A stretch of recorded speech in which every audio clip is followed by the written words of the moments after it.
आता है, इसके लिए क्या किया जाए?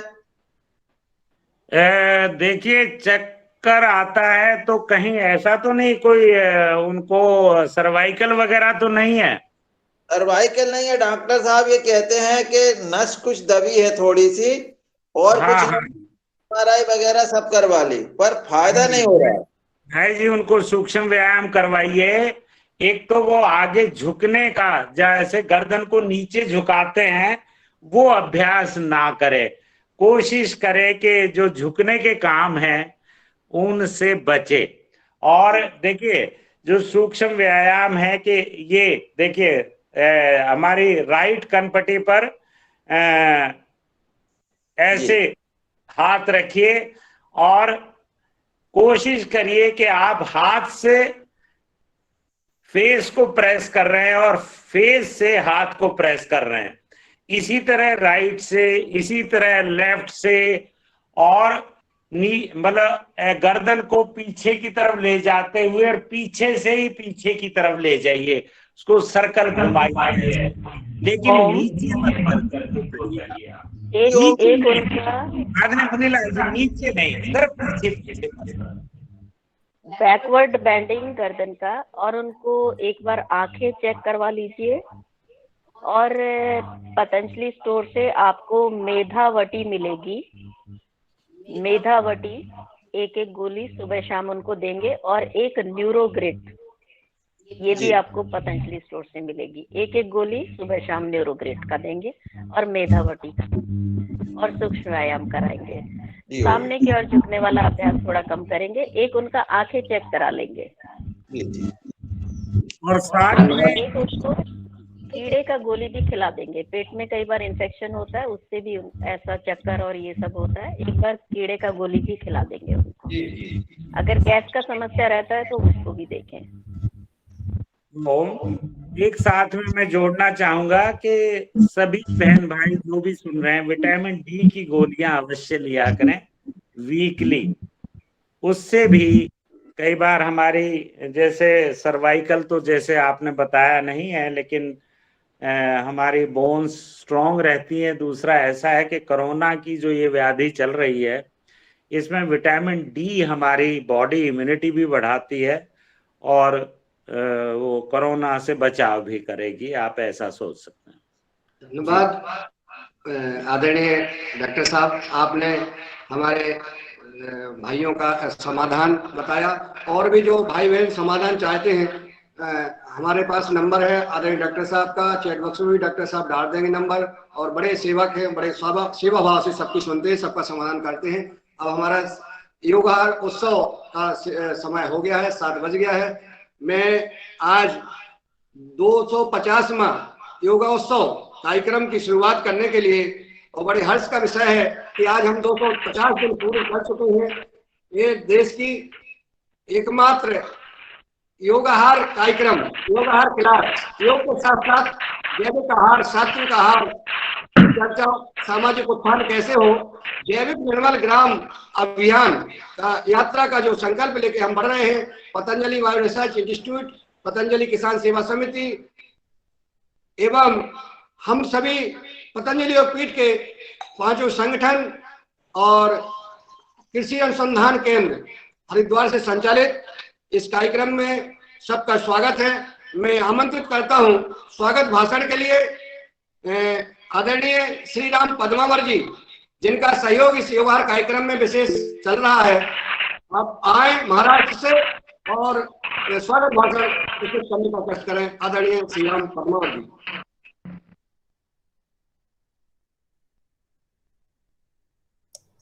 सर एक बार आप अपना अनम्यूट कर लीजिए। ओम, आवाज आ रहा है मेरा? जी जी।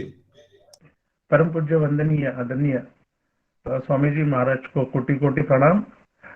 आदरणीय आयुर्वेदाचार्य बालकृष्ण जी महाराज को कोटि कोटि प्रणाम। और सभी उपस्थित महानुभाव को मेरा सादर प्रणाम। पतंजलि किसान सेवा समिति, पतंजलि कृषक समृद्धि कार्यक्रम, जैविक प्रमाणीकरण केंद्र, पतंजलि ऑर्गेनिक रिसर्च इंस्टीट्यूट द्वारा आयोजित आज का 250वां योगाहार उत्सव कार्यक्रम में आप सभी उपस्थित महानुभावों का मैं हृदय से हार्दिक स्वागत करता हूं, प्रणाम करता हूं, अभिनंदन करता हूं।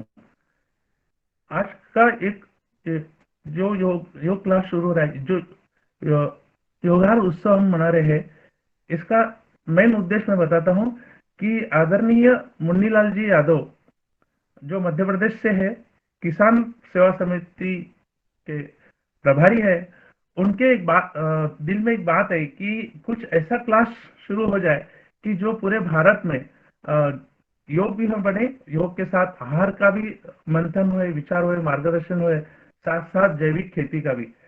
उनके दिल में जो बात आई, उन्होंने वो बात अपने मित्र से, जैसे छत्रपति शिवाजी महाराज को दिल में लगा कि ये स्वराज्य की स्थापना करना चाहिए, वैसे ही मुन्नीलाल जी भाई को आया कि भी इस योगाहार का क्लास पूरे देश में चलना चाहिए और सभी उसे लाभान्वित हुए। इस संकल्पना के साथ उनके दिल में आई बात, उन्होंने आदरणीय Pawan Kumar ji, CGM Patanjali organics research institute के जो सीजीएम है, उनके साथ उन्होंने बात की और उन्होंने उन्हें सहमति दी। आदरणीय विवेक बेनेपुरी जी, उन्होंने भी इस कार्य के लिए उन्हें सहमति दी।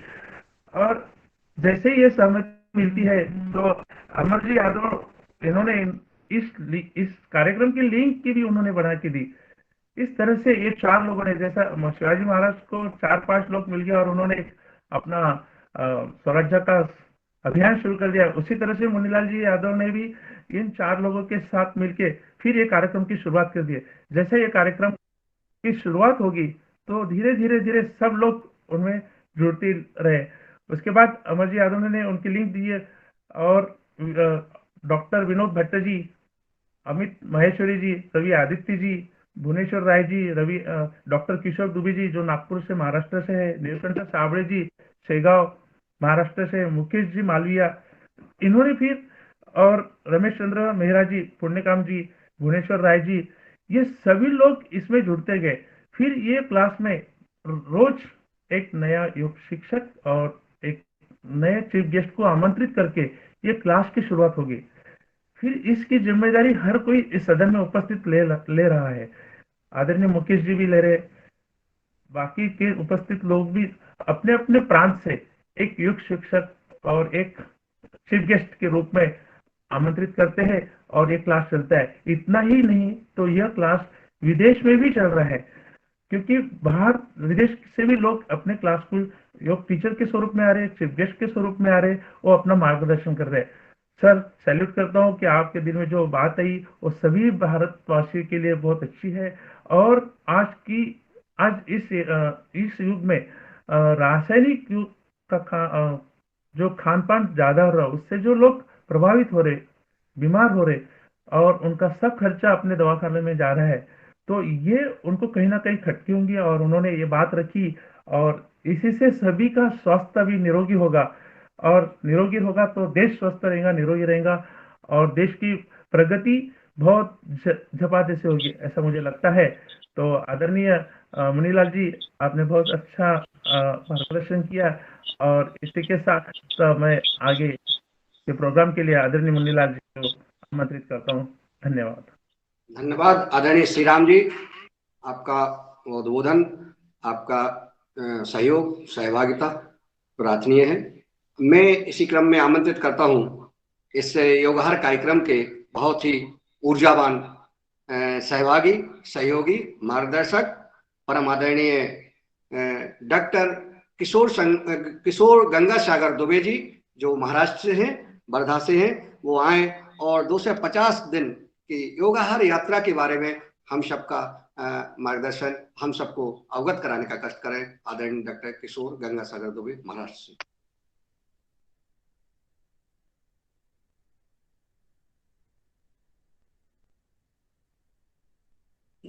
मुन्नीलाल जी, इसमें विनोद भट्ट जी ने इस बार इसका उद्बोधन देना है, तो उनको आप बुला लीजिए। तो मैं ससम्मान आदरणीय डॉक्टर विनोद भट्ट जी को आमंत्रित करता हूं, देहरादून से जो आए, हमारे योगाहार कार्यक्रम में लगातार किसानों की समस्याओं का समाधान करते आ रहे हैं और वरिष्ठ वैज्ञानिक हैं। मैं ससम्मान आमंत्रित करता हूं विनोद भट्ट जी को आए देहरादून से और हम सबको युगहर यात्रा के कार्यक्रम के बारे में अपना उद्बोधन देने का कष्ट करें। धन्यवाद मुनीलाल जी। ओम, सभी को मेरा प्रणाम। आज के योग शिक्षक डॉक्टर साहब और आज के जो मुख्य अतिथि हैं उनकी आज्ञा से मैं दो शब्द बोलने को जो मुझे कहा गया है उसके लिए भी मैं धन्यवाद करना चाहता हूँ। ये जो यात्रा 2 मई 2021 से शुरू हुई थी, आज हम 250वां दिन सेलिब्रेट कर रहे हैं। और ये जो कल भी बात हुई थी, पवन जी ने कहा था कि शून्य से और शून्य से आगे चले हैं हम और ये इन्फिनिटी की तरफ। तो ये एक हमारा जो कार्यक्रम है ये इसी तरह चल रहा है, शून्य से इन्फिनिटी की तरफ। और हम उस दिन से आज तक हमने एक दिन का भी ब्रेक नहीं लिया है। और कई महानुभाव, कई हमारे सदस्य ऐसे हैं जिनका अभी राम जी ने नाम लिया था, उन्होंने कभी एक दिन का भी ब्रेक इसमें नहीं किया है। तो उन यात्रा हो चाहे कोई भी कार्य हो, इस कार्यक्रम को इसमें उनकी अनुपस्थिति कभी दर्ज नहीं हुई है। और यही एक योग का सबसे बड़ा कंट्रीब्यूशन है कि वो आपको ऊर्जावान बनाए रखता है। और ये जैसे डॉक्टर साहब ने भी कहा अभी, डॉक्टर राजेश जी ने, कि इससे उन्होंने इससे जो है कोई भी रोग, कोई भी असाध्य रोग ठीक हो सकता है। तो ये योग और आहार, क्योंकि आयुर्वेद में भी यही कहा गया है कि आहार जो है, आहार भोजन जो है वही औषधि है। तो और हमारे जो हमारे सनातन संस्कृति है उसमें भोजन को बड़ा महत्व दिया गया और भोजन को बनाने के तरीके को और भोजन बनाने वाले के मन को भी तहरीर दी गई है कि वो किस तरह से उस भोजन को बनाता है। उसमें उसकी जो भावनाएं जो रहती है उसका भी फर्क पड़ता है। तो ये जो कार्यक्रम है, कार्यक्रम में के पीछे जो भावनाएं हैं, वो भावनाएं ये हैं कि हमारे जो कृषक हैं, हमारे जो लोग हैं, वो हमारे जो भी कम्युनिटी हैं, सारे स्वस्थ हों और उनका जीवन सुखमय हो। तो वो दोनों तरीकों से हो सकता है, योग से और आहार से। इसमें इस 250 जो दिनों की यात्रा है, इस दौरान हमने कई बहुत बेहतरीन किसानों की बातें सुनी। हमने राष्ट्रीय मुझे लगता है 18 राज्यों से इसमें लोग जुड़े हुए हैं। अब शायद बढ़ न गए हों, पर मेरी कैलकुलेशन के हिसाब से 18 राज्य बन रहे थे। इसमें हम ने अंतर्राष्ट्रीय लोग भी इसमें जुड़े हैं, कनाडा से जुड़े हैं, अमेरिका से जुड़े हैं। कई दिन इसमें हमारे पड़ोसी देश नेपाल से भी जुड़ी हैं बहनें। और अभी कुछ दिनों से जो मुझे बहुत अच्छा जो लगा वो उसमें ये है कि हमारी जो बहनें हैं वो भी इसमें काफी इसमें भाग ले रही हैं। और बच्चे जो हैं, यंग जो बच्चे हैं, वो भी इसमें भाग ले रहे हैं। तो उसमें जैसे कि 14 नवंबर का जो कार्यक्रम था बाल दिवस का, उसमें दोनों जो हमारे अतिथि थे और जो योग शिक्षक थे, वो दोनों जो है हमारे बालक थे, बालक बालिकाएं थी। तो वो एक जो नई चीज इस योगाहार के दौरान हमने सीखी है। और इसमें मुझे लगता है कि हर व्यक्ति जो भी इससे जुड़ रहा है वो इसमें कुछ ना कुछ रोज सीख रहा है। और इसके द्वारा इसके बाद हम जो किसानों की अलग अलग जो समस्याएं हैं, कभी कभी तो तुरंत इसी सत्र के दौरान ही उनकी समस्याओं का समाधान हो जाता है।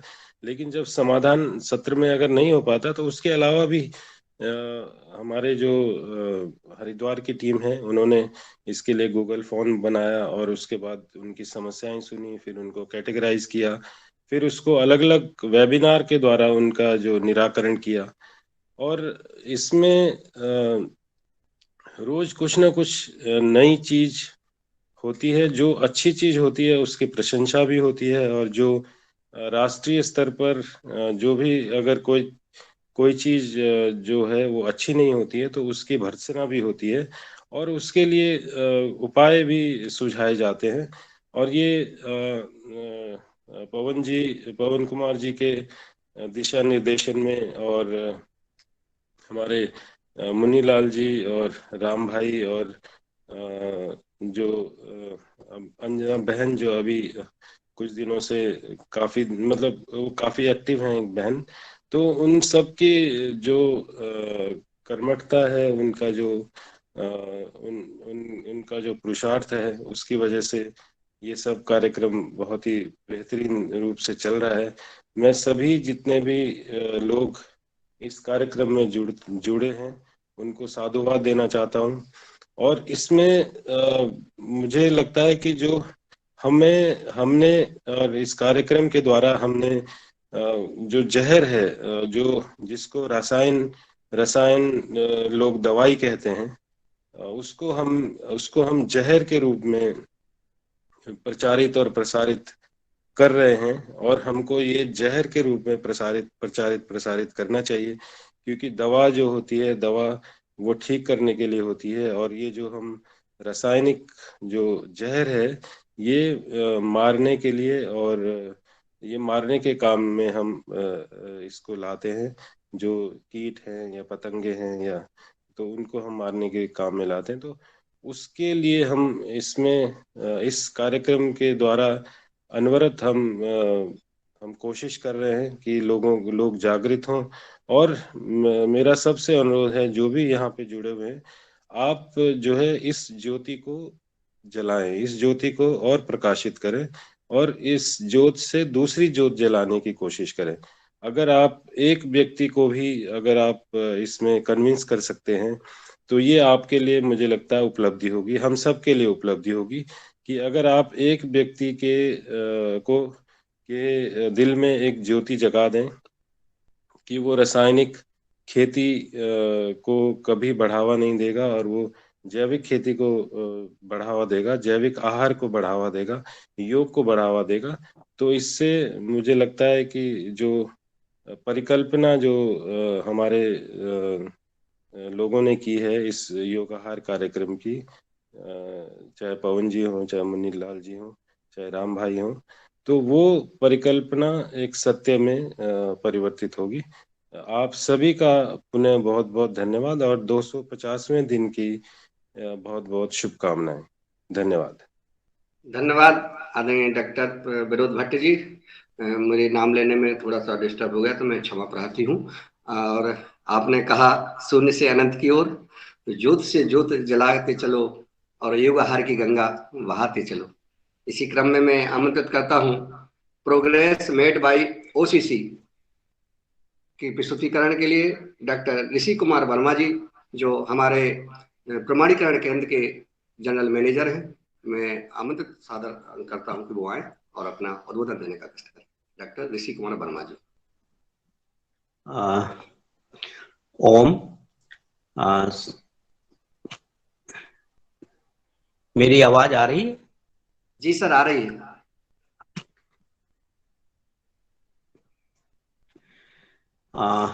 आज के योगाचार्य डॉक्टर राजेश यादव जी एवं डॉक्टर शीला यादव जी, सब आपके मार्गदर्शन में आज की क्लास का आनंद हमने लिया और बहुत कुछ सीखा स्वस्थ रहने के लिए। आज के मुख्य अतिथि आचार्य जी को नमन।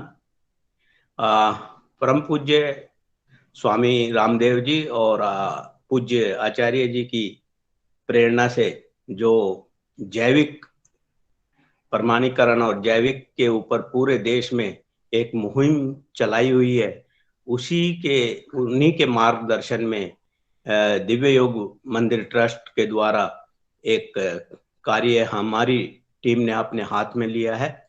और आज अगर हम उसका पिछले साल में जो अवलोकन करते हैं तो देखते हैं कि हमारे किसानों के द्वारा बहुत अच्छे काम किए गए हैं और इस दिशा में एक बहुत अच्छी फैसिलिटी हरिद्वार में डेवलप हुई है जो सभी किसान भाइयों के लिए एक उपयुक्त स्थान होगा अपने नॉलेज बढ़ाने के लिए। वहाँ पे एक सॉइल टेस्टिंग लैब है, बनाई गई है, और जैविक उत्पाद में किसी भी तरह के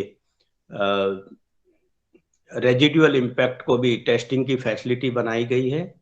और मैं इस में ये भी बताना चाहूँगा कि अभी तक दिव्य योग मंदिर ट्रस्ट ने करीबन 1400 से ज़्यादा किसानों का जैविक प्रमाणीकरण के लिए रजिस्ट्रेशन किया है और उनमें से खरीफ क्रॉप जो पिछले साल बारिश के दौरान किसानों ने उगाई थी, लगभग 400 किसानों का फसल का जैविक प्रमाणीकरण किया गया है। और उस जैविक प्रमाणीकरण के आधार पर हमारे किसान भाइयों ने अपनी फसल का काफी कुछ हिस्सा एक अच्छे दाम पर मार्केट में बेचा है और बेचने के लिए अभी उनकी द्वारा प्रयास जारी हैं। मैं अपनी टीम से आग्रह करूंगा कि वे जो दिव्य योग मंदिर ट्रस्ट की तरफ से एक सर्टिफिकेट दिया जाता है जैविक प्रमाणीकरण का, वो एक बार दिखाएं कि ये एक भारत सरकार के द्वारा दिव्य योग मंदिर ट्रस्ट को अनुमोदित किया गया है। और जिन किसान भाइयों ने PGS India participatory guarantee system के अंतर्गत अपने खेतों का प्रमाणीकरण के लिए रजिस्ट्रेशन कराया था दिव्य योग मंदिर ट्रस्ट के अंदर, और उन्होंने अपनी पूरी गाइडलाइन के अंतर्गत खेती की थी, वो हमारी टीम की जांच परख के बाद में अगर पाया गया है कि उन्होंने ठीक ढंग से खेती की है तो उनको जैविक प्रमाणीकरण का एक ये सर्टिफिकेट दिया जाता है।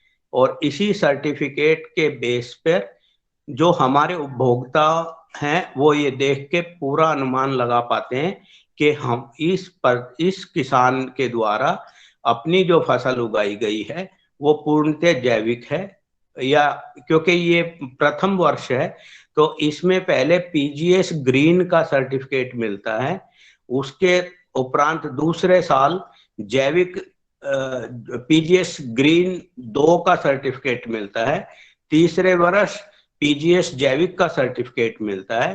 तो क्योंकि ये पहले साल है तो इस बार दिव्य योग मंदिर ट्रस्ट की तरफ से जो किसान जुड़े थे उनको पीजीएस ग्रीन 1 का सर्टिफिकेट दिया गया है। मैं चाहूंगा कि थोड़ा सा इसको ऊपर की तरफ स्क्रॉल करें।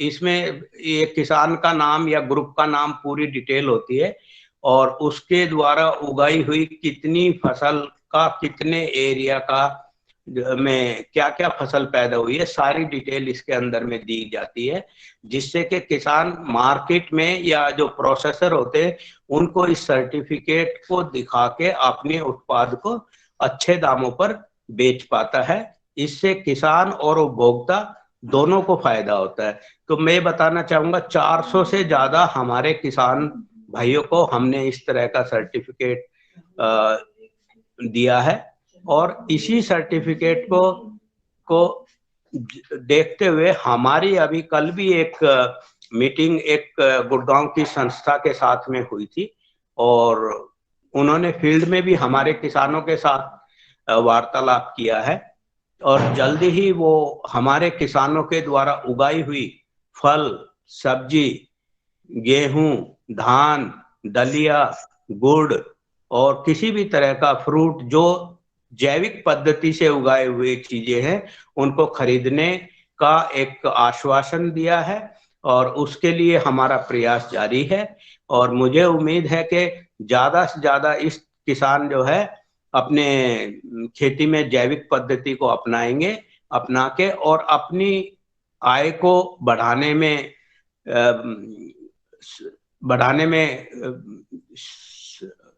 प्रयासरत रहेंगे और इस प्रयास में हमारी टीम के द्वारा उनकी उत्पाद को सही दाम दिलाने में जो भी सहयोग बनेगा हम दिलाने का आश्वासन देते हैं।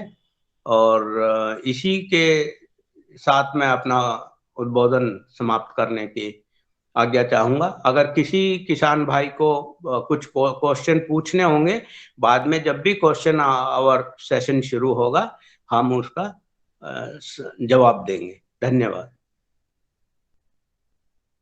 धन्यवाद आदरणीय डॉक्टर ऋषि कुमार जी, आपने बहुत महत्वपूर्ण सुझाव दिया है, मार्गदर्शन दिया है। और दिव्य योग मंदिर ट्रस्ट के द्वारा जो कार्यक्रम किया जा रहा है वो देश के लिए जीवन दाता के रूप में एक कार्यक्रम है। आहार बहुत महत्वपूर्ण है जीवन का, इसके लिए 1400 किसानों का रजिस्ट्रेशन हो चुका है और जैसा आपने बताया कि 400 जैविक प्रमाणीकरण किसानों ने करा लिया है। ये बहुत ही महत्वपूर्ण है। मैं दिव्य योग मंदिर ट्रस्ट के द्वारा संचालित 5 राज्यों में जो कार्यक्रम है, मैं सभी किसान भाइयों से और जो जुड़े सदन से निवेदन करता हूं कि आप जैविक प्रमाणीकरण जरूर कराएं और जैविक खेती से जुड़ें। धन्यवाद। अब मैं आमंत्रित करता हूं पी रजिस्टर श्री तरुण शर्मा जी जो उत्तराखंड से हैं, उनका वीडियो आदरणीय अभिराज जी, अक्षय कुमार जी दिखाने का कष्ट करें।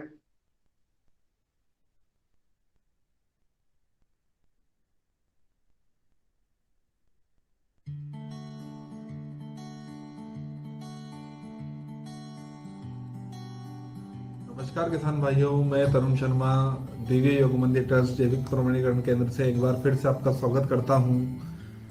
दोस्तों, अभी तक हमने चर्चा करी थी कि कृषक डायरी कैसे भरें, ट्रेनिंग पंजिका और उपस्थिति रजिस्टर को कैसे हमें भरना है।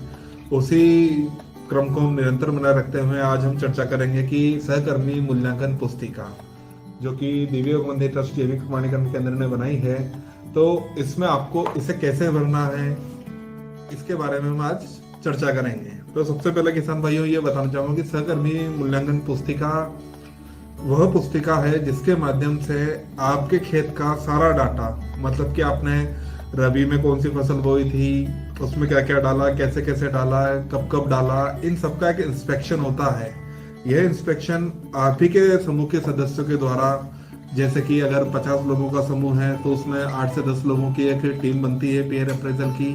और इसी तरीके से अगर जैसे कि हमने मान लिया 5 लोगों का समूह है जो कि हमारे कुछ समूह है, तो उसमें भी आप 2 से 3 लोगों की एक अच्छी अपनी पीयर अप्रेजल की सहकर्मी मूल्यांकन की टीम बना सकते हैं, जिससे कि यह सुनिश्चित हो सके कि जो भी आपने खेत में कृषि क्रियाएं करी है, जो भी प्रक्रियाएं करी है, वो सभी जैविक खेती के अंतर्गत है और वो सभी पीजीएस मानकों को पूरा करती है। तो किसान भाइयों, इसी क्रम को हम आगे बढ़ाते हुए आज हम जो ये सहकर्मी मूल्यांकन पुस्तिका है, हम इसे भरना प्रारंभ करेंगे। तो जैसा कि किसान भाइयों आप देख सकते हैं कि यह जैविक प्रमाणीकरण केंद्र दिव्य योग मंदिर ट्रस्ट रीजनल काउंसिल के द्वारा सहकर्मी मूल्यांकन पुस्तिका यह बनाई गई है। तो इसमें आप जैसे अपने स्थानीय समूह का नाम लिख सकते हैं कि हरिद्वार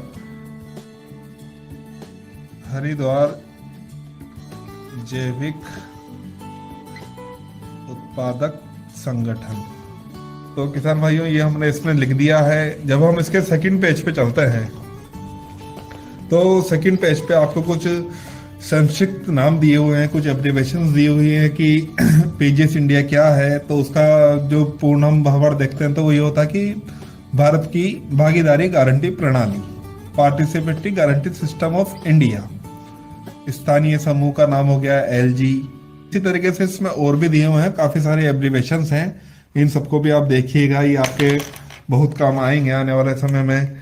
और इसी तरीके से इसमें विषय सूची एक हमारी दी हुई है कि इसमें 1 से लेकर 11 तक के अलग अलग विषयों पर इसमें चर्चा की गई है, जिसमें से हम प्रश्न संख्या 4 से चलते हैं। तो हम यहाँ पर देखते हैं कि एक जैविक कृषक का क्षेत्रीय परिषद में पंजीकरण के लिए आवेदन प्रारूप यहाँ पर दिया हुआ है। आवेदन प्रारूप आप किसे कर रहे हैं कि क्षेत्रीय परिषद दिव्य योग मंदिर ट्रस्ट को। इसमें जैसे कि एक ये पूरा एप्लीकेशन की तरह यहाँ पर लिखा हुआ है। आपको यहाँ पर एक अपना किसान का फोटो लगाना है और जिस समूह का वो सदस्य है उसका यहाँ पर फोटो लग जाएगा किसान का।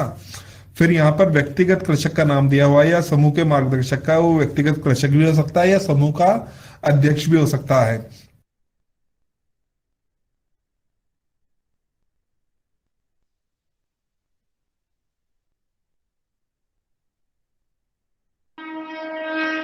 धन्यवाद आदरणीय तरुण शर्मा जी।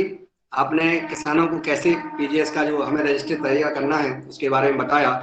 और ये कार्यक्रम जो चल रहा है, आज 250 दिन हो गए हैं। जिन योग शिक्षक चीफ गेस्ट का सहयोग रहा है, हम चाहेंगे कि उनको ससम्मान उनका उद्बोधन हो।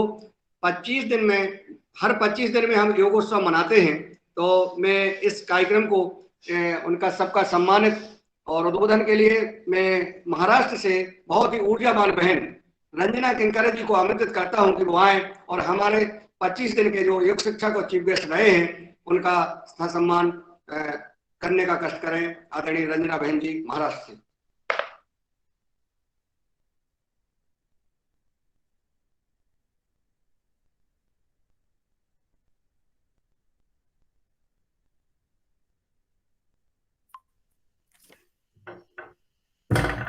ओम सभी को स्वामी जी के चरणों में कोटि कोटि प्रणाम वंदन। आचार्य शिरोमणि बालकृष्ण के जी के चरणों में भी मेरा कोटि कोटि वंदन प्रणाम। और आज के दैनिक योगाहार कार्यक्रम 250वां उत्सव में आप सभी का स्वागत है। आज 250वां योगाहार उत्सव के उपस्थिति सभी महानुभावों को मेरा प्रणाम वंदन। दिनांक 14 दिसंबर 2021 से 7 जनवरी 2022 तक मुख्य योग शिक्षक तथा मुख्य अतिथि ने अपना अमूल्य योगदान दिया, उनका मैं आभार व्यक्त करती हूँ। सबसे पहले मुख्य अतिथि के बारे में मैं बताती हूँ। आदरणीय शरद वसंतराव माहुरे यवतमाळ मालखेड महाराष्ट्र से थे। प्रभु राजाभाऊ पाटील यवतमाळ महाराष्ट्र से थे। डॉक्टर अभय जी वानखड़े इंदौर मध्य प्रदेश से थे। रितेश संजय जाधव उज्जैना महाराष्ट्र से थे। आदरणीय रश्मि सारथी से छत्तीसगढ़ बिलासपुर से थे। आदरणीय नीलम पाठक जी नई दिल्ली से थे। आदरणीय पूनम सोनी जी इटारसी होशंगाबाद मध्य प्रदेश से थे। आदरणीय रामेश्वर वानखड़े येवता महाराष्ट्र से थे। आदरणीय डॉक्टर ताराचंद बेल जी बालाघाट मध्य प्रदेश से थे। आदरणीय सुषमा राणी पंजाब से थे। आदरणीय मधुकर राव जी सराफ कान्हेरी अकोला महाराष्ट्र से थे। आदरणीय रितेश जाधव दारवा महाराष्ट्र से थे। आदरणीय गंगाधर चिंदावार नांदेड़ महाराष्ट्र से थे। आदरणीय दीपा मंडवधरे अमरावती महाराष्ट्र से थे। आदरणीय सुभाष जी शर्मा यवतमाळ महाराष्ट्र से थे। आदरणीय जोबा हजारिका आसाम से थे। आदरणीय विजय विश्वकर्मा जी पुसद यवतमाळ महाराष्ट्र से थे। आदरणीय डॉक्टर सई व्यवहारे सूरत गुजरात से थे। आदरणीय राजेश्वरी कुशवाहा जबलपुर मध्य प्रदेश से थे। आदरणीय रूपेश काळबांडे आमनी यवतमाळ से थे महाराष्ट्र से थे। आदरणीय सदानंद देशमुख महागाव यवतमाळ महाराष्ट्र से थे। आदरणीय हेमंत वसंतराव माहुरे महागाव यवतमाळ से थे। आदरणीय गजानन पंडितराव भोयर दुधगांव यवतमाळ से थे। और आज के आदरणीय परम पूज्य आचार्य आनंद पुरुषार्थी जी वैदिक प्रवक्ता होशंगाबाद मध्य प्रदेश से, इन सभी का मैं आदरणीय भाई और बहनों अपना इस कार्यक्रम के दौरान चलने वाले महत्वपूर्ण विषय है, एक योगाभ्यास और दूसरा जैविक खेती। जो पार्टिसिपेंट आज्ञा की चीफ गेस्ट के रूप में हमें किसान भाई मिले, उनका मैं तहे दिल से शुक्रिया करती हूँ। सही में देखा जाए तो एक जैविक अपना उपज करने वाले हमारे प्यारे किसान भाई खुद एक वैज्ञानिक है। मैं रोज इनको सुनती हूँ और मैं हर बार ये महसूस किया है कि ऐसा लगता है कि हमारे किसान भाइयों में कितना ध्यान कुट कुट के भरा है। खुद का बीज तैयार करके औषधियां भी खुद ही बनाते और खुद ही तैयार करते हैं। ज्यादा से ज्यादा उपज प्राप्त होने के लिए वो बड़े से बड़े आत्म ज्ञान कर रहे, उनको देश के लिए गर्व की बात है। आदरणीय भाइयों, हमारा परिवार अब धीरे धीरे बड़ा होता जा रहा है। ऐसे ही हम सब मिलकर इस अभियान में जुड़ते रहेंगे तो हमारा ये परिवार बड़े से बड़ा वट वृक्ष बनने में ज्यादा दिन नहीं लगेंगे। इसीलिए मैं सभी अतिथि का धन्यवाद करती हूँ। और इसी तरह 13 दिसंबर से 7 जनवरी तक 2022 तक मुख्य योग शिक्षक में हमें मुख्य योग शिक्षक मिले हैं, उनका भी मैं आभार व्यक्त करती हूँ। विद्याताई केने वर्धा महाराष्ट्र से, श्री अनंत विठ्ठलराव टिकले वर्धा महाराष्ट्र से, आदरणीय तानाजी पुसद यवतमाळ महाराष्ट्र से थे, आदरणीय अनिताताई नरुका राजस्थान से थे, आदरणीय डॉक्टर सई व्यवहारे देहरादून से थे, आदरणीय गौरव जी नई दिल्ली से, आदरणीय मोनिका गुप्ता जी चंडीगढ़ से, आदरणीय डॉक्टर अश्विनी सचिन राउत अमरावती से, आदरणीय मोमिता राय गुवाहाटी से, आदरणीय प्रियंका दास आसाम से, आदरणीय जोबा हजारिका आसाम से, आदरणीय ज्योति ओझा अहमदाबाद गुजरात से, आदरणीय अनिल माकणे धर्माबाद नांदेड़ महाराष्ट्र से, आदरणीय दीपाली भुरे भंडारा महाराष्ट्र से, आदरणीय विक्रमजी पटेल अहमदाबाद गुजरात से, आदरणीय नूतन जी वर्मा वडोदरा गुजरात से, आदरणीय हरीश जी मन्ने वर्धा महाराष्ट्र से, आदरणीय सावित्री पराजुली नेपाल से, आदरणीय कुलदीप अवस्थी चंडीगढ़ से, आदरणीय प्राजक्ता देव पुणे से, आदरणीय अरविंद वंजारी वर्धा महाराष्ट्र से, आदरणीय सौभाग्यश्री वर्भे पुलगांव वर्धा महाराष्ट्र से, आदरणीय श्री दामोदर राउत वर्धा महाराष्ट्र से, और आदरणीय आज के 50वां कार्यक्रम के मुख्य योग शिक्षक डॉक्टर राजेश यादव जी और डॉक्टर शीला यादव जी दिल्ली से, बहुत बहुत धन्यवाद। सभी ने बहुत ही मोल इन्होंने सभी 6 से 7 बजे तक योगाभ्यास प्राणायाम आहार के बारे में बहुमूल्य मार्गदर्शन दिया, उन सभी का मैं आभार व्यक्त करती हूँ। और इसी तरह आयोजकों ने मुझे बोलने का व्यासपीठ पे बोलने का अवसर दिया, उनका मैं तहे दिल से शुक्रिया करती हूँ। और इसी तरह हमारे आदरणीय जो कि हमारे बड़े कार्यक्रम में योग्य दिशा निर्देश देने वाले हमारे प्यारे प्यारे मुनीलाल भाई जी मध्य प्रदेश, और हमारे प्यारे आदरणीय पवन कुमार जी नई दिल्ली हरिद्वार से, और आदरणीय दुबे सर महाराष्ट्र से, आदरणीय नीलकंठ साबड़े जी शेगांव महाराष्ट्र से, आदरणीय रवि आदित्य जी, आदरणीय उमाशंकर जी, आदरणीय बहुत से हमारे सभी जुड़े हुए सभी को मैं धन्यवाद कहती हूँ। इसी शब्द में मैं विराम देती हूँ। धन्यवाद आदरणीय बहन रंजना जी, आप लगातार चिंतन करती रहती हैं और एक शिक्षक चीफ गेस्ट का चयन करती रहती हैं, चिंता करती हैं। आपके पुरुषार्थ को मैं प्रणाम करता हूं। बहनों का बहुत साथ मिल रहा है, जब बहनों का साथ मिलता है भाइयों को तब एक निश्चित कार्यक्रम आगे बढ़ता है और जो बढ़ रहा है।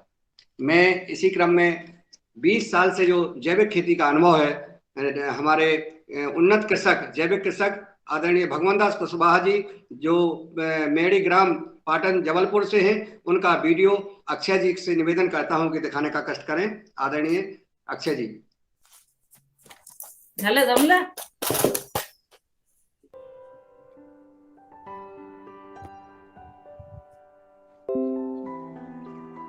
आदरणीय सभी किसान भाइयों को मेरा ओम अभिनंदन वंदन। मैं भगवान दास कुशवाहा, ग्राम मेढ़ी, तहसील पाटन, जिला जबलपुर, मध्य प्रदेश का निवासी हूँ और मैं 2009 से पतंजलि से जब से प्रशिक्षण लिया है तो मैं जैविक खेती कर रहा हूँ। और शुरू में मैंने 2 एकड़ शुरू से ही कर रहा, 2.5 एकड़ में। तो उसमें जब मैंने शुरू की तो मेरी पैदावार कम हुई, 7 बोरा 8 बोरा ऐसा फर्स्ट ईयर। धीरे धीरे बढ़ता गया, उसमें थोड़ा खाद वगैरह जब अच्छी डाली हमने तो धीरे धीरे उसकी उपज बढ़ती गई और हमको बाजार में 2000 रुपये पीसी बिकती है तो हम 3000 तक उसको बेच लेते हैं और चावल हमारा 6000 7000 तक जाता है। तो हम जैविक खेती क्यों करें? क्योंकि हम स्वस्थ रहने के लिए शुद्ध आहार जरूरी है। और हम पतंजलि का प्रोम का उपयोग करते हैं, उसका अपना माइक्रोराइज आता है, पोषक के नाम से जिंक आता है, सब कुछ आता है, तो उसी का उपयोग करते हैं। साथ में कुछ गोबर की खाद। अब लोग कहते हैं कि पैदावार पूरी नहीं मिलती, तो हमको धरती माता को पूरा पोषण देना पड़ेगा, तभी हम पूरी पैदावार ले पाएंगे। ऐसा मेरा खुद का अनुभव है। तो इसलिए धीरे धीरे अब मैंने पिछले बार, अभी इस वर्ष का मैंने जो धान लगाया उसमें मैंने थोड़ा मुर्गी का खाद भी ऐड किया, तो करीब 18 से 20 कुंटल एकड़ मेरी धान जो 10 निकलती थी इस बार सीधी डबल हो गई। और मैंने थोड़ा हाइब्रिड वैरायटी भी लगा दी, इसलिए इस साल अच्छा रिस्पांस मिला। और मैं यही सबको सलाह दूंगा कि कम से कम अपने लिए और दूसरे के लिए भी जैविक खेती करें। और जो जिनके पास खेती नहीं है वो भी शुद्ध आहार के लिए किसान से मांग करें, तो वो आपको शुद्ध आहार देगा, तो आप भी स्वस्थ रहेंगे। मेरी यही सभी से गुजारिश है। सभी को ओम वंदन अभिनंदन। धन्यवाद आदरणीय भगवान दास कुशवाहा जी, आपने अपना अनुभव बताया। अब मैं आमंत्रित करता हूँ एग्रो टूरिज्म में वीडियो आदरणीय अक्षय त्यागी जी दिखाने का कष्ट करें।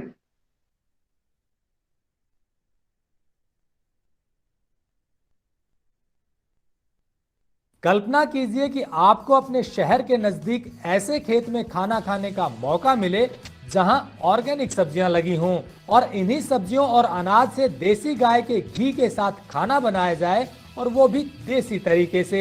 तो क्या आप ऐसा मौका छोड़ना चाहेंगे? आप में से शायद ज्यादातर लोग कहेंगे कि बिल्कुल नहीं, लेकिन सवाल ये है कि ऐसा मौका मिलेगा कहाँ? एग्रो टूरिज्म का चलन बढ़ रहा है। लोग चाहते हैं कि वीकेंड पर ऐसी जगह जाया जाए जो प्रकृति के बीच में हो और खाना भी शुद्ध देसी मिल जाए। राजस्थान में भीलवाड़ा की रहने वाली पूर्वा ने पहले ऑर्गेनिक खेती शुरू की। इन्होंने अपने खेत में प्योर शुद्ध ऑर्गेनिक सब्जियां उगाई और इन्हीं सब्जियों से बना हुआ खाना खिलाने के लिए हर संडे को लोगों की अपने खेत में विजिट रख दी। नमस्कार दोस्तों, मेरे सामने जो ये भोजन आप देख रहे हैं, यदि आपने ये एक बार खा लिया तो आपका पेट बोलेगा बल्ले बल्ले। मेरे साथ है पूर्वा, राजस्थान के भीलवाड़ा शहर के उजियाड़ा गांव के खेतों में ऑर्गेनिक खेती कर रही हैं।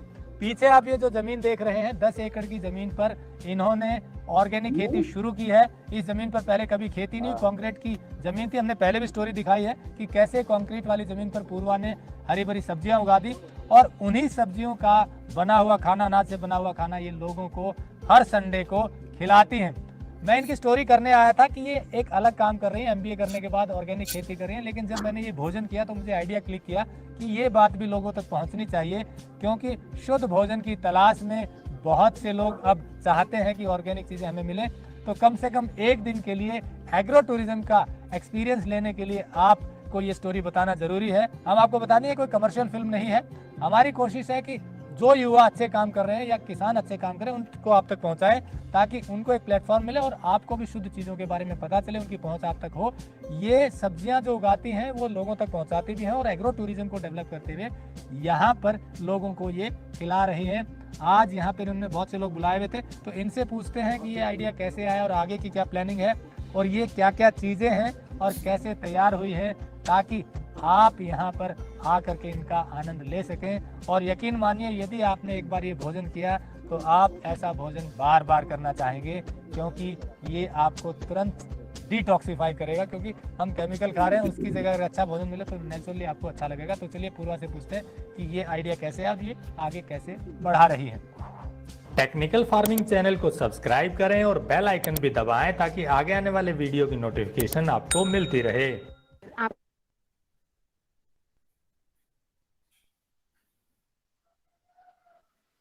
धन्यवाद आदरणीय अक्षय जी, बहुत महत्वपूर्ण वीडियो आपने दिखाया। मैं स्कोप सर्टिफिकेट डिस्ट्रीब्यूशन सेरेमनी का जो डॉक्टर ऋषि कुमार वर्मा जी का वीडियो है वो प्रस्तुत करने का कष्ट करें। सर वो स्टार्टिंग में ही उन्होंने प्रेजेंट कर दिया है, तो हम थैंक यू। अब मैं ARC activity visit doctor Paliwal का वीडियो प्रस्तुत करने का कष्ट है।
धन्यवाद।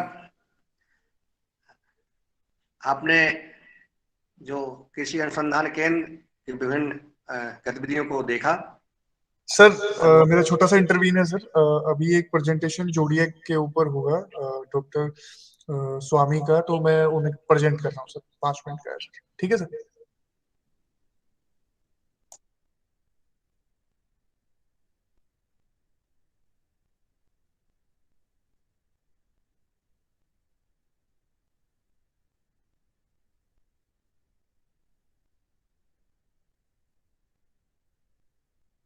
मैं एक बार डॉक्टर स्वामी को आमंत्रित करूंगा कि वो अपनी प्रेजेंटेशन को शुरू करें। जी, सभी को ओम। मैं doctor Swami Narsingh Dev, PhD in biochemistry, Patanjali organic अनुसंधान संस्थान हरिद्वार से बोल रहा हूँ। और आपके सामने एक स्लाइड है। आज एक्चुअली मैं, जैसा कि हमारा आज 250वां योगाहार कार्यक्रम चल रहा है, तो उसमें सभी का अभिनंदन मैं कर रहा हूँ सबसे पहले। और उसके बाद ये बताना चाहूंगा कि उस आहार, योग के साथ साथ जो आहार की बात हो रही है, उसमें बेवरेज यानी कि पेय पदार्थों का भी अपना एक महत्व है, जिसमें चाय को भली भांति सभी जानते हैं। तो हम यहाँ पे बात करेंगे कि आयुर्वेद में ऐसे अनगिनत जड़ी बूटियां हैं एवं कुछ खाद्य पदार्थ हैं जिनको हम पेय के रूप में अगर लें तो उसके साथ हमारी जो शारीरिक व्याधियां हैं उनमें लाभ होगा और एक हेल्दी लाइफ में वो सपोर्ट करेंगे। इस चीज को चूंकि हमने कुछ प्लेनेट से भी जोड़ा है, क्योंकि हर एक जो प्लेनेट हैं यानी ग्रह हैं, तो पृथ्वी पर पाई जाने वाली जड़ी बूटियों का उनमें आपस में कुछ फ्रिक्वेंसी या तरंगों का भी संबंध है जिनका प्रभाव हमारे शरीर पे पड़ता है। तो हम इसको संक्षिप्त में जल्दी से जान लेते हैं कि वो कौन सी औषधियां हैं और उनका क्या इम्पैक्ट है हमारे शरीर में, जिनका उपयोग हम हर्बल चाय या पेय के रूप में ले सकते हैं। तो सबसे पहले एरीज हैं, यानी जिनका जन्मदिन 21 मार्च से 19 अप्रैल के बीच हुआ है, वो इस उसमें आते हैं। और इनकी कुछ विशेष एक वो होते हैं कि मतलब एक कैरेक्टर हैं जो कि काफी पैशनेट होते हैं। इनको फियरलेस बनाता है ये। इसमें कैमोमिल, जटामासी, अदरक और हिबिस्कस की चाय का प्रयोग कर सकते हैं। इन सारी जड़ी बूटियों के जो औषधीय महत्व है वो इसमें मेंशन है, जो समय अभाव के कारण हम उनमें डिटेल में नहीं जा रहे हैं, तो लगभग संक्षिप्त में सभी इनका महत्व जानते हैं। इसी तरह से अगली राशि है चारस, जो भी 20 अप्रैल से और 21 मई के मध्य जिनकी जन्म आती है, वो लेमन, हॉली बेसिल यानी कि तुलसी, अदरक और गुलाब की पत्तियों का, गुलाब के पेटल्स का यानी फ्लावर पेटल्स का उपयोग चाय के रूप में कर सकते हैं।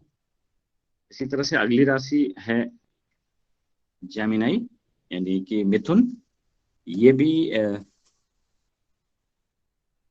ये राशि के जो कैरेक्टर हैं वो काफी एनर्जेटिक होते हैं और इसके लिए हम गुलाब और पुदीना, कैमोमाइल और जैस्मिन यानी चमेली का उपयोग कर सकते हैं। इन फूलों को में उबलते हुए पानी में डाल करके और हम इसकी चाय का सेवन कर सकते हैं। अगली राशि है कैंसर। 21 जून से 22 जून के मध्य जो भी जिनका जन्म दिन आता है वो इस राशि के अंतर्गत आएंगे। और ये लोग जीरा, क्योंकि इनके डाइजेस्टिव सिस्टम को प्रमोट करने के लिए जीरा, लेमन और ग्रीन टी के साथ रॉक साल्ट का प्रयोग कर सकते हैं। अगली राशि है लियो यानी सिंह। 23 जुलाई से 22 अगस्त तक के लोग इस राशि के अंतर्गत आएंगे। इसमें भी ये इस जात के लोग काफी अंडरस्टैंडिंग होते हैं, चीजों को समझ सकते हैं, लेकिन थोड़ी सी निगेटिव पॉइंट ये होता है कि उत्तेजित जल्दी हो सकते हैं, जिसको कंट्रोल करने के लिए, कामिंग इफेक्ट देने के लिए लेमन, रोज और जिंजर तथा सिनेमन का प्रयोग कर सकते हैं या किया जाएगा चाय के रूप में। अगली राशि है विर्गो कन्या। 23 अगस्त से 22 सितंबर, ये एक जस्ट एग्जाम्पल है कि लोग fennel, jasmine, mint, lemongrass, सौंफ, चमेली आदि का प्रयोग करेंगे इसमें, जो इनको सिंसियर बनाएगा। अगली राशि है लिब्रा, तुला। 23 सितंबर से 22 अक्टूबर के लोग इस राशि के अंतर्गत आएंगे, जो कि इनके जातक के लोगों को आइडियलिस्टिक बनाएगा, सिंसियर बनाएगा और इसके लिए उपयोग किया जाएगा लेवेंडर, ऑरेंज, रोज और तुलसी। अगली राशि है स्कॉर्पियो, वृश्चिक। 23 अक्टूबर से 21 नवंबर के मध्य जन्मे लोग उसमें प्रयोग कर सकते हैं जिस चाय का। उसमें उसके इंग्रेडिएंट्स होंगे लेमन, तुलसी, ब्लैकबेरीज और हल्दी। अगली राशि है धनु यानी सैगिटेरियस। 22 नवंबर से 21 दिसंबर के मध्य जो भी लोग हैं जन्मे, वो प्रयोग करेंगे सिनेमन, दालचीनी, लौंग, हिबिस्कस यानी गुड़हल और गुलाब की पत्तियों का, जो इनके चीफ बनाएगा।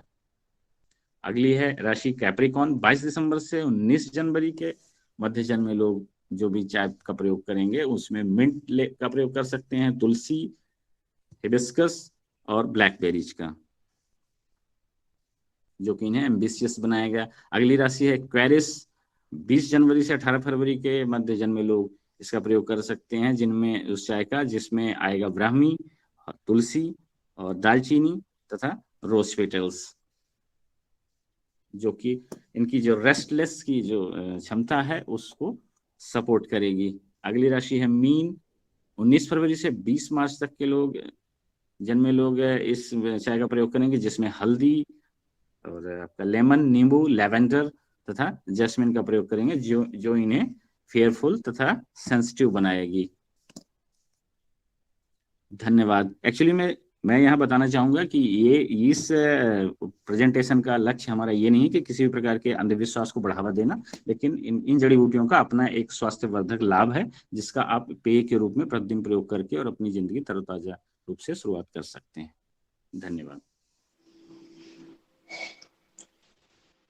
धन्यवाद आदरणीय डॉक्टर स्वामी जी, आपने महत्वपूर्ण स्तुति की। मैं आज के जो चीफ गेस्ट हमारे परम पूज्य आचार्य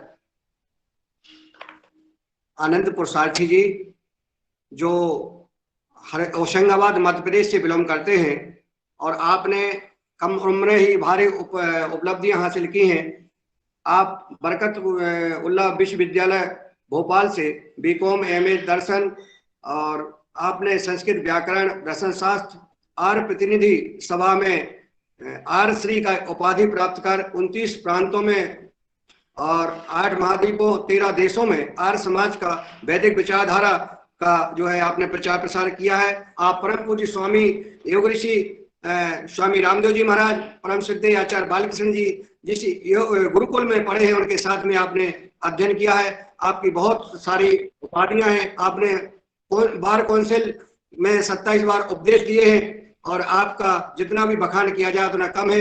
समय लंबा हो गया है। मैं सीधे आपको आमंत्रित करता हूं कि आप आएं और हम सबका मार्गदर्शन देने का कष्ट करें। परम आदरणीय आचार्य आनंद पुष्टार्थी जी, ओम।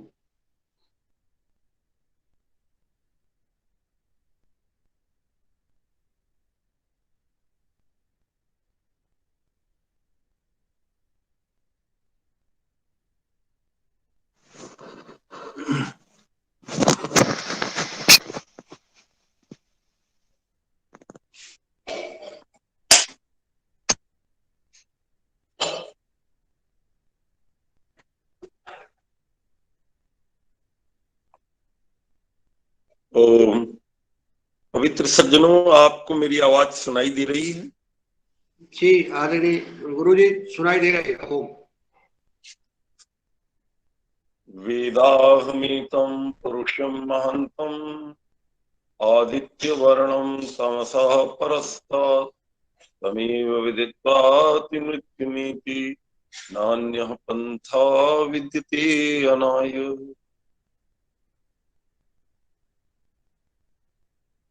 सभी को सादर नमस्ते जी। आप लोगों को आज लगभग आप 55 व्यक्ति के आसपास यहाँ जुड़े हुए हैं, और मैं करीब 7 बजे से आपके साथ हूँ। पहली बार आपके इस कार्यक्रम में मुझे भाग लेने का सुअवसर प्राप्त हुआ। पहले तो मैं मुन्नीलाल भाई साहब से पूछना चाहता हूँ, इस समय करीब 8 बज रहे हैं, तो आप करीब कितनी देर सुनना चाहेंगे, जिससे मैं उस हिसाब से आप सेवा कर सकूं? गुरु जी 7:15 तक आप अपना आधा घंटा अपना दे सकते हैं, हम लोग सुनेंगे 7:15 बजे तक। घंटा थोड़ी होगा, 8:15 तक 20 मिनट है जी। 8 को 5 मिनट कम है जी जी। तो चलो खैर, आपकी जो भी व्यवस्था है, आपने कल जो निवेदन किया था वो आज की परिस्थिति में थोड़ा अंतर आ गया है, लेकिन वो कोई अपने लिए मैटर नहीं है। अपन तो जो सेवा है वो करेंगे। थोड़ा सा लेट हो गया स्वामी जी, इसलिए क्षमा चाहता हूँ। नहीं, कोई ऐसी बात नहीं। ये तो जब सार्वजनिक कार्यक्रम होते हैं तो ये सब चलता है, इनका कोई वो नहीं। पवित्र सज्जनों, मैं वेद का विद्यार्थी हूं, जैसा कि मेरे परिचय में भी महानुभाव बता रहे थे कि मैं स्वामी रामदेव जी और हम सब एक साथ पढ़े हैं गुरुकुल कालवा में, और वेद की आर्य समाज की बात मैं प्रायः अपने उसमें करता हूँ। आप में जो महानुभाव जुड़े हुए हैं वो लोग प्रायः योग और ये जैविक खेती या इस प्रकार के विषयों में हैं, बड़ी उनकी भी प्रसन्नता है। प्रकारांतर से ये सब विषय एक ही अल्टीमेटली अंत में जो इसका डेस्टिनेशन है वो मूल रूप से जीवन की शांति और ईश्वर की ओर बढ़ने का एक छोटा सा रास्ता है। देखिए, जब आप जैविक खेती करते हैं तो आपकी भावना क्या रहती है कि जो पेस्टिसाइड है या रासायनिक जो विभिन्न प्रकार के पदार्थ हैं, हम इनका सेवन या इनका प्रयोग अपनी खेती में ना करें। तो इसका प्रयोग करने से क्या दिक्कत है? इसका प्रयोग करने से पवित्र सज्जनों, जो पूरी की पूरी भूमि हमारी होती है वो बंजर हो जाती है, और जब इससे जो फसल होती है यद्यपि वो मात्रा में तो थोड़ी सी ज्यादा हो जाती है, और उसी के लालच में हम ये सब गलत करते हैं। पूरी दुनिया में उसी लालच में कि हमारी फसल ज्यादा आएगी, इस प्रकार पेस्टिसाइड आदि का प्रयोग किया जा रहा है। लेकिन उसका जो सबसे बड़ा जिस लालच में व्यक्ति करता है उसका समय बच जाता है। उसको लगता है केवल बाजार से लाए, गवर्नमेंट सब्सिडी भी दे देती है, आदमी लाता है और उसको डाल देता है और वो ये मानता है कि मेरा काम पूरा हो। लेकिन हम अपनी माँ का जब दूध पीते हैं बचपन में और हम माँ के स्तन को ही कुरच के फोड़ दें, काट दें, खींच लें और माता जी ही इस दुनिया में न रह पाए या उनका वो दूध देने की जो क्षमता है वो ही समाप्त हो जाए, तो पवित्र सज्जनों कैसे काम चलेगा? फिर आगे तो हमें दूध अच्छा नहीं मिल पाए। ये गौ माता के साथ भी और भूमि माता के साथ भी ये अत्याचार हम वर्षों से कर रहे हैं। 1,96,08,53,000 वर्षों से ज्यादा इस दुनिया को बने हुए हो गए हैं।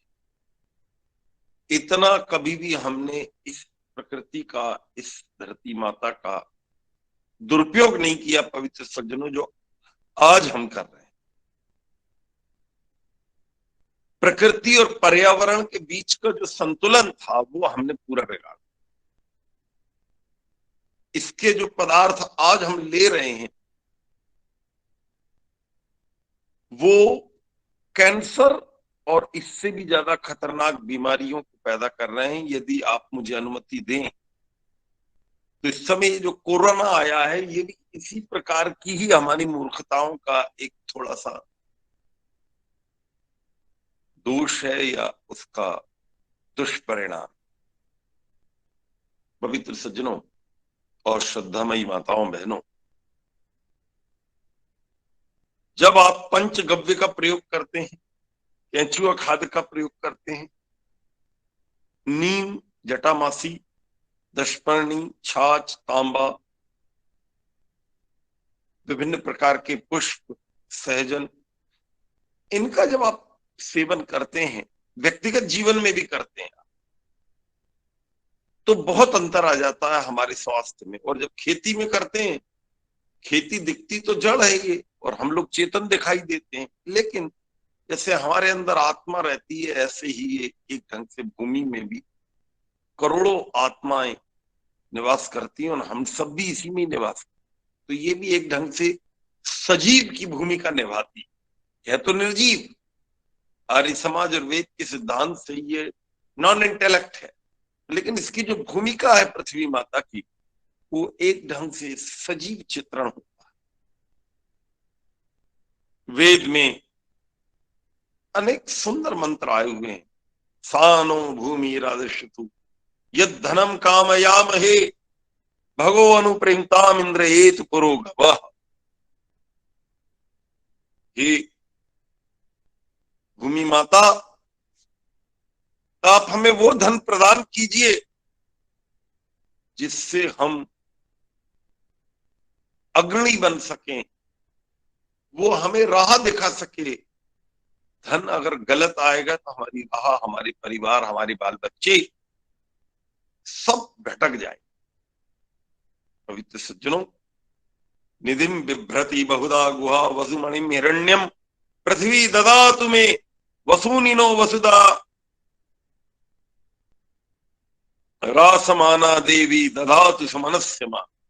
ये अथर्ववेद का मंत्र पवित्र सज्जनों, श्रद्धामयी माताओं और भाइयों, ये जो भूमि है ये बहुत बड़ा खजाना अपने गर्भ में धारण किए हुए। पवित्र सज्जनों, ये आपके मनों को आनंद से अलंकृत कर सकती। ये भूमि आपको मूल्यवान धातुएं दे सकती है। सैकड़ों कोस नीचे चले जाएं तो इसमें पेट्रोल है, सोना है, चांदी है, संगमरमर है, ग्रेनाइट है, स्फटिक है, मृत तेल यानी मिट्टी का तेल जिसको आप कहते हैं, ग्रीस है। ऐसी कोई चीज नहीं है जो इस धरती माँ ने हमको ना दी और अभी देती ना हो। लेकिन पवित्र सज्जनों, यदि इसकी इन्हीं चीजों का हम दुरुपयोग कर देते हैं तो ये जहर का काम भी कर देते। तो पहला तो मेरा निवेदन है कि धरती के प्रति एक माँ का भाव पैदा करें हम। आप कभी वेदों को थोड़ा बहुत पढ़ते हो या ना पढ़ते हो, तो अब मेरा आग्रह है जब धीरे धीरे आप वेदों की और भी थोड़ी गति करें तो वेद में पवित्र सज्जनों और श्रद्धामयी माताओं बड़े सुंदर मंत्र आए हुए हैं। एक मंत्र आया है कि हम इस देश को कैसा बनाएं, हमारा देश कैसा हो, हमारी ये पृथ्वी कैसी हो। ब्रह्मन ब्राह्मणों ब्रह्म वर्चसी जायताम। इसका जो कमांड करने वाले लोग हों, जो इसको मार्गदर्शन देने वाले महानुभाव हों, ब्रह्म वर्चसी, वो अध्यात्म ब्रह्म के तेज से अलंकृत हों। पवित्र राजन्य शूरा, हमारे जो राजा हों, जो हम पे प्रशासन करते हों, पवित्र सज्जनों, वो शूरवीर होने चाहिए। लल्लू पंजू नहीं होना चाहिए हमारा राजा। मूर्ख लोग हमारे देश पर कमांड करने वाले ना हो। पवित्र माताओं और भाई,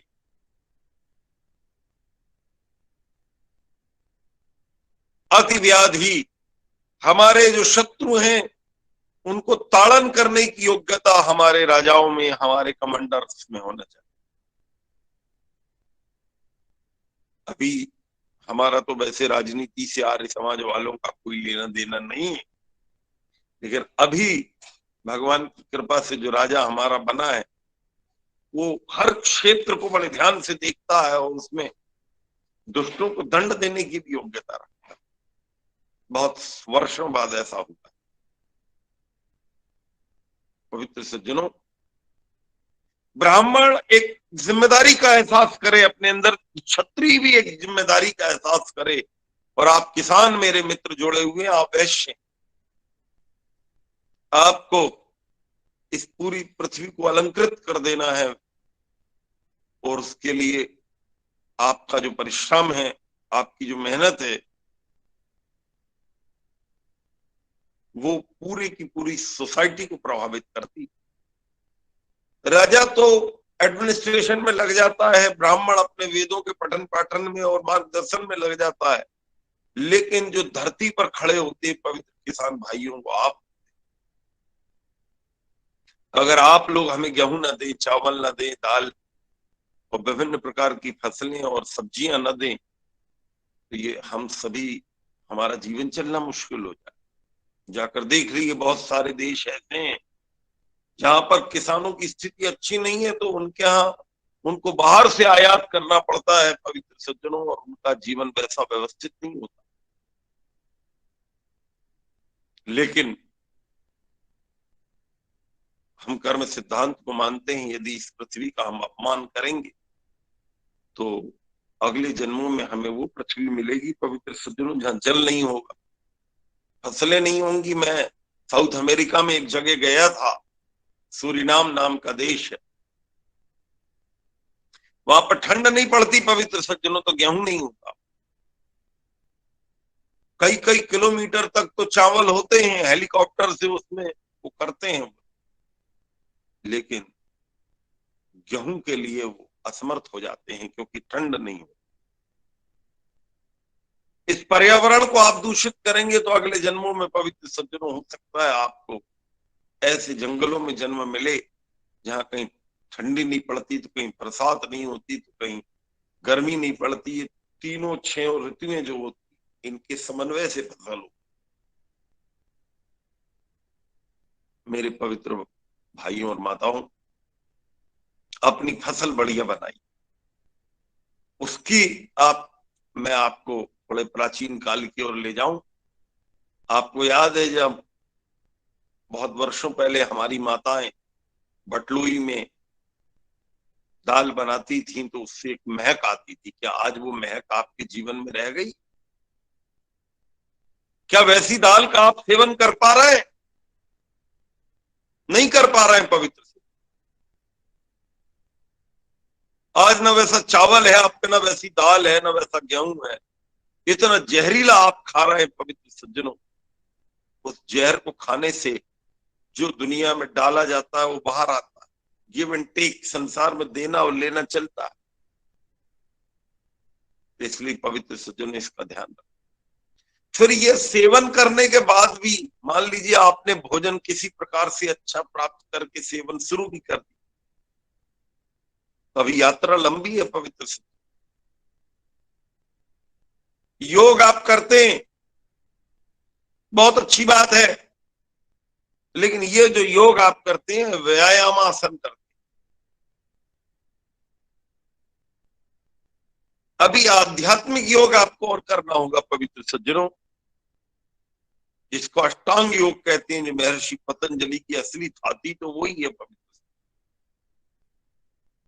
अगर केवल शरीर हमारा अच्छा हो गया और विचार हमारे पवित्र नहीं हुए पवित्र सज्जनों, तो ये जीवन व्यवस्थित नहीं होगा।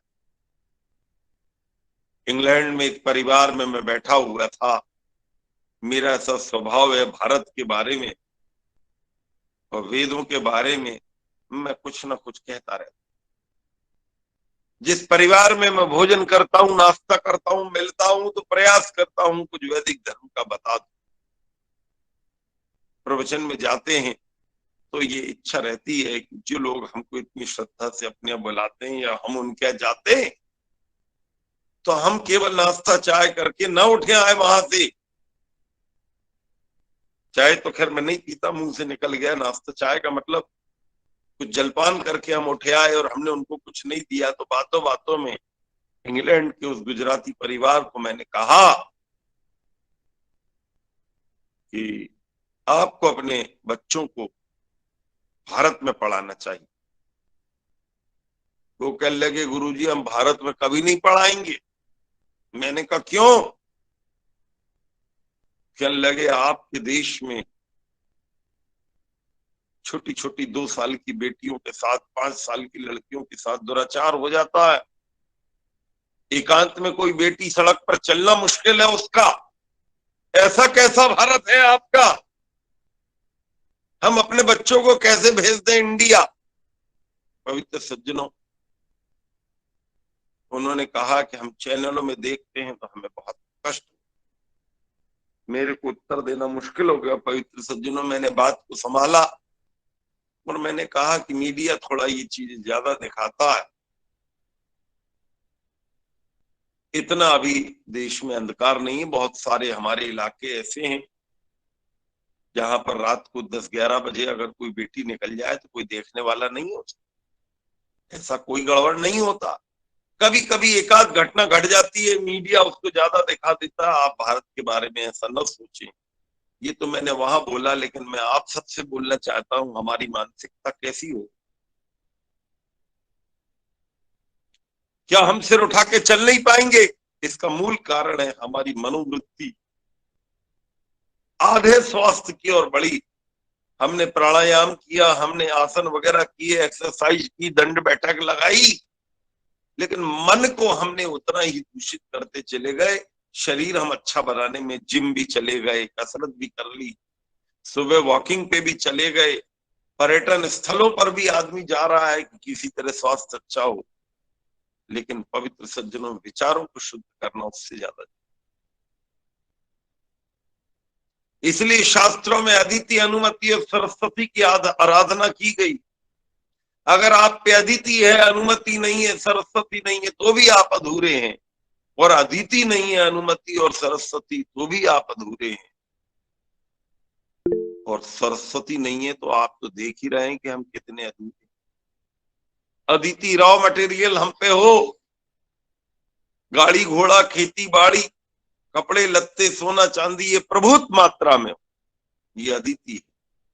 हमारे विचारों में तारतम्य हो, एक दूसरे के साथ हमारा प्रेम का आलाप हो, एक दूसरे के साथ द्वेष का हमारा वातावरण ना हो, अंडरस्टैंडिंग हो, बेटे बाप में हो, बाल बच्चों में हो, पति पत्नी में हो, माता पिता में हो, मोहल्ले वालों में हो, थोड़ा दायरा बढ़े तो शहर में प्रेम हो, गांव में हो, और हमारा थोड़ा सा दायरा बढ़े तो मेरे पवित्र सज्जनों और भाइयों, पूरे राष्ट्र में एकात्म।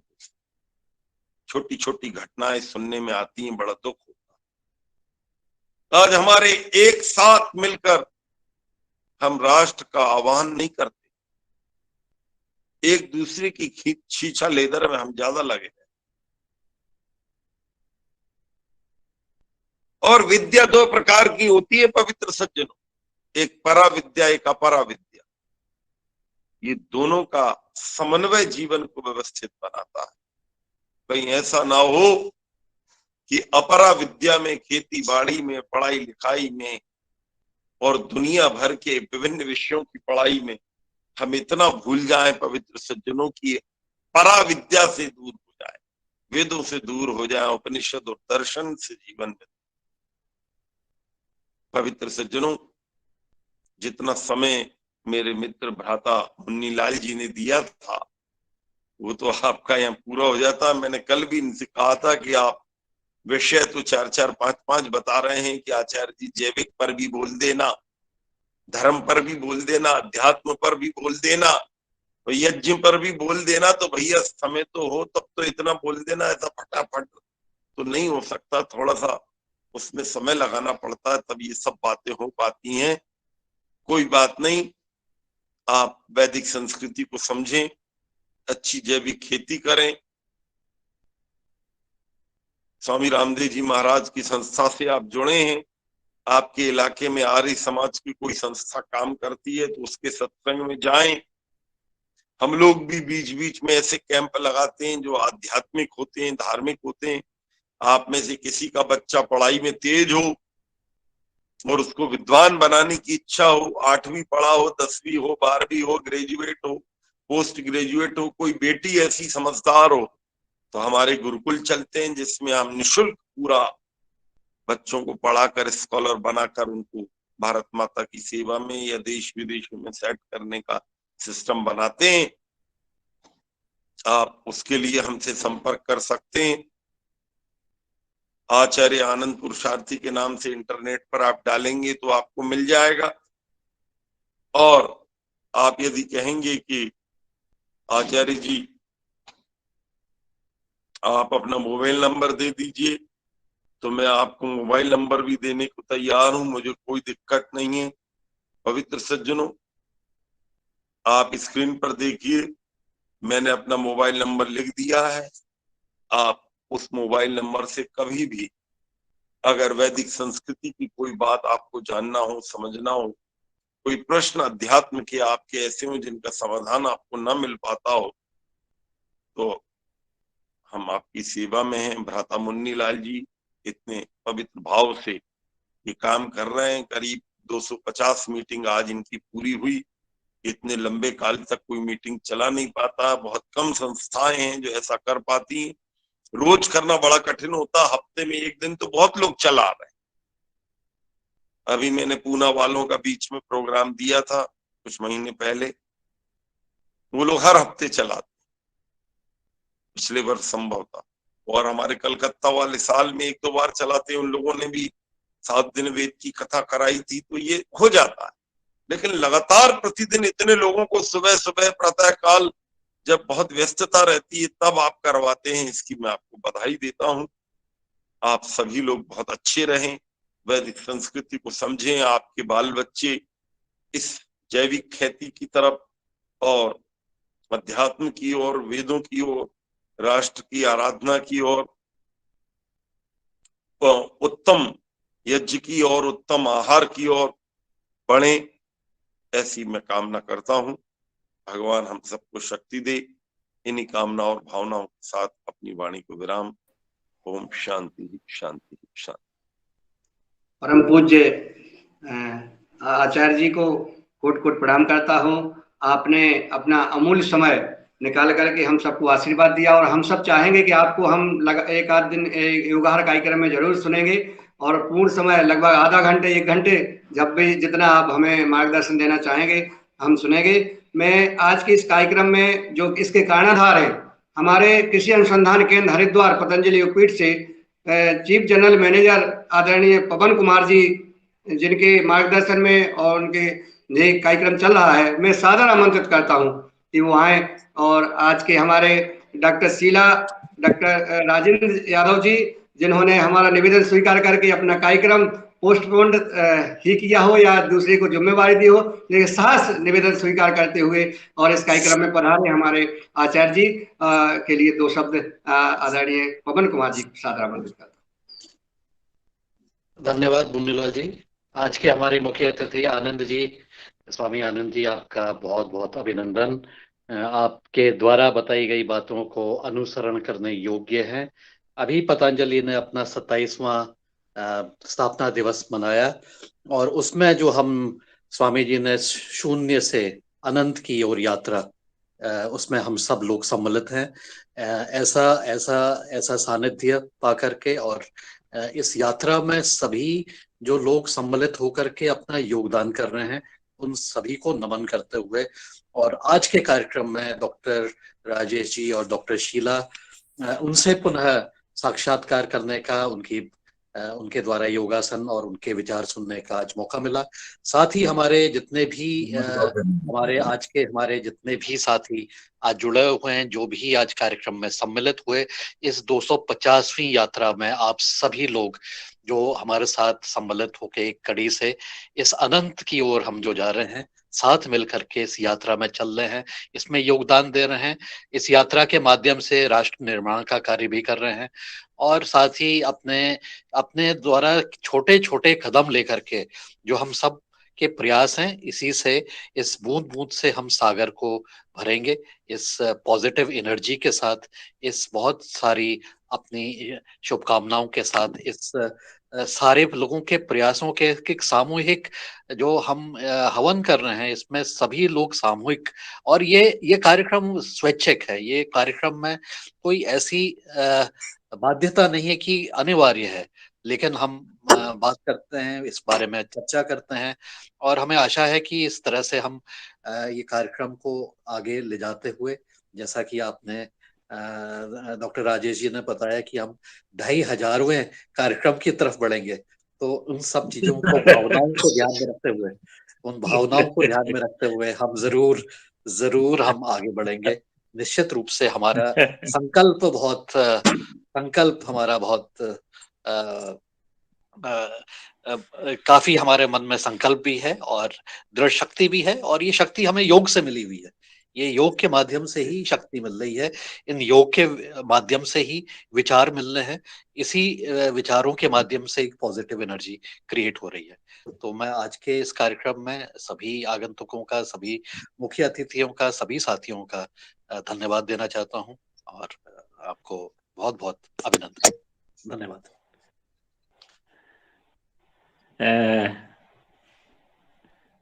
आदरणीय मुनीलाल जी, ओम।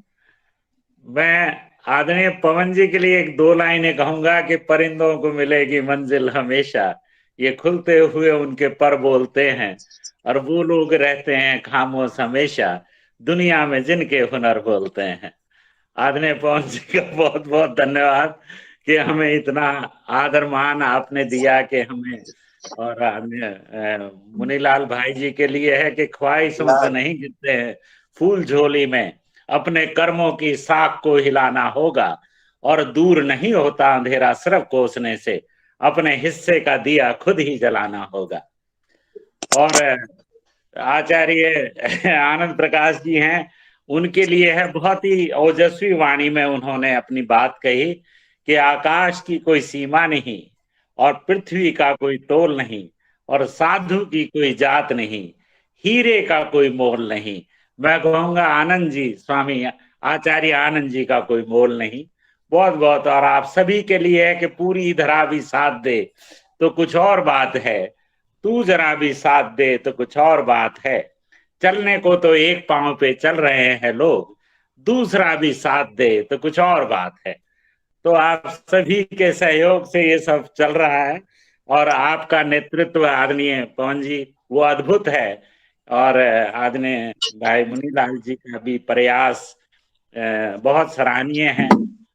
बहुत अच्छा ये कार्य हो रहा है, और स्वामी जी का तो है ही कि मैं अकेला ही चला था मंजिले जाने मगर, लोग साथ आते गए और कारवां बनता गया।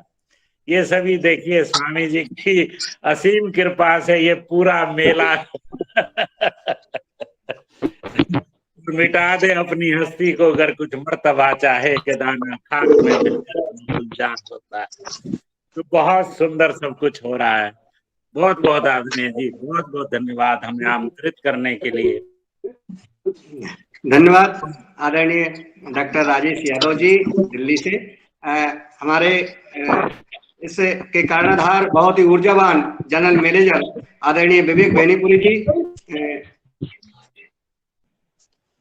मैं सादर आमंत्रित करता हूं कि वो दो शब्द इस योगा कार्यक्रम के लिए स्वागत करने का कष्ट करें। धन्यवाद जी, कार्यक्रम को है, और आपको पवन सर को बहुत कि इस लोगों ने अच्छे तरीके से पढ़ाया, साथ आनंद का बहुत धन्यवाद करूंगा। उनकी है उनका जो हमें है वो बहुत महत्वपूर्ण। राजेश का एक योगदान है जो हमें बारे में जो बारे में उत्तर जो लोगों के उत्तर दिया, उनका बहुत आभार। कार्यक्रम में समर्पण की तो ये कार्यक्रम मैं उम्मीद यही करूंगी ये हमारा चल रहा है, अग्रसर है, और हम लेके चले। मैं चाहूंगा कि 250 दिन हो और करूंगा कि समापन बहुत बहुत धन्यवाद आदरणीय विवेक बेनीपुरी सर जी। आपने ही इस योगाहार कार्यक्रम में सुझाव और अनुमति दी थी कि आप योग करके ही इस योग क्लास को शुरू करें, और जो आज आपके द्वारा कराए गए जो योग का आज चल रहा है, मैं आज के इस कार्यक्रम को समापन की ओर ले जाते हुए आज इस कार्यक्रम का आभार व्यक्त करने के लिए मैं ससम्मान डॉक्टर स्वामी जी को आमंत्रित करता हूं कि वो आए और हम सबका आभार व्यक्त करने का कष्ट करें। डॉक्टर स्वामी जी।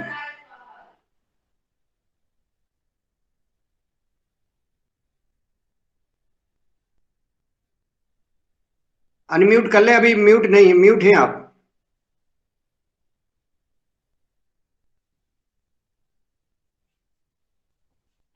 आवाज नहीं आ रही, शायद उनका नेटवर्क प्रॉब्लम है। क्या माइक अनम्यूट कीजिए आपका।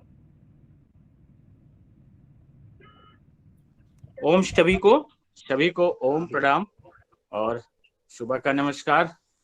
हम काफी भाग्यशाली महसूस कर रहे हैं मिस्टर पवन जी, विवेक सर के लिए कि उन्होंने मुनीलाल जी के लिए कि इतना अच्छा कार्यक्रम हम सभी पूरे भारत के कृषकों के लिए आयोजित कराया। और आज के मुख्य अतिथि चीफ गेस्ट जो भी हैं डॉक्टर हमारे डॉक्टर राजेश जी हैं, और बहन जी थी जिन्होंने योग कराया सुबह। योगाहार कार्यक्रम का आज 250वां दिवस सफलतापूर्वक जो संपन्न हुआ, उसके लिए सभी स्पीकर्स का, सभी गेस्ट का और सभी पार्टिसिपेंट का मैं तहे दिल से धन्यवाद और आभार प्रकट करता हूं, और आशा करता हूं कि योग के साथ साथ अपने आहार को हम रसायन मुक्त बनाकर अपना जीवन रोग मुक्त कर सकें। इन्हीं शुभकामनाओं के साथ आप सभी का दिन शुभ हो, क्योंकि अब आगे और अन्य प्रक्रियाएं शुरू होने वाली हैं ऑफिस वगैरह की, इसलिए मैं संक्षिप्त में एक बार सभी का आभार और धन्यवाद प्रकट करता हूं। धन्यवाद आदरणीय डॉक्टर स्वामी जी। और आज इस क्लास में उपस्थित सभी भाई बहनों का मैं आदरणीय रवि आदित्य जी हमारे साथ जुड़े हुए हैं, सबका एक बार जो जुड़े हुए हमारे भाई बहन हैं उनका सबका ससम्मान नाम लेकर के आभार व्यक्त कर इस कार्यक्रम को समापन करें। बहुत बहुत धन्यवाद मुनीलाल जी। आज की कक्षा में जुड़े सभी लोगों का, विशेष करके हमारे मुख्य अतिथि हमारे योग शिक्षिका, उन सबका आभार।